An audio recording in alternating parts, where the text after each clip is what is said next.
167A అని ఒక national హైవేని ఓడరేవు నుంచి హైదరాబాద్ కనెక్షన్కి ఒక వేస్తున్నారు.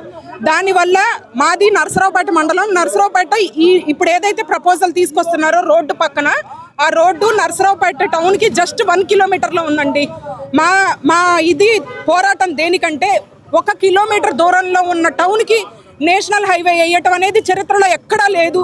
ఇప్పుడు తీసుకొచ్చి కొత్తగా వేస్తున్నారు. మాకు తెలిసిన విషయం ఏంటంటే ఈ 167A హైవే లైన్కి మూడు దారులు ప్రపోజల్ చేశారు సెంట్రల్ గవర్నమెంట్ నుంచి. 3 అలైన్మెంట్స్ ఇచ్చారు. మా అలైన్మెంట్ ఎందుకు చూస్ చేసుకోవాలి?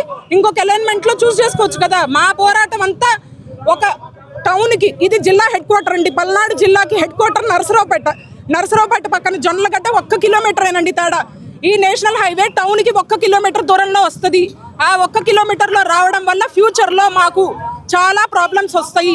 ఎవరైనా టౌన్కి 1 కిలోమీటర్ దూరంలో నేషనల్ హైవే చూపించండి, మేము దానికి ఒప్పుకుంటాము. ఇప్పుడున్న మున్సిపాలిటీ పరిధిలో నుంచి 4 కిలోమీటర్లు ఇప్పుడు మున్సిపాలిటీలో నుంచి వెళ్తుంది.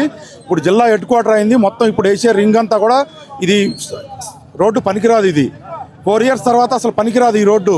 రైతులు ఇప్పుడు ఎకరం 5 నుంచి 7 కోట్లు ఉంది ఎకరం. ఇది కావాలని నలుగురు రియల్ ఎస్టేట్ వ్యాపారస్తుల కోసం ఈ రోడ్డు వేస్తున్నారు.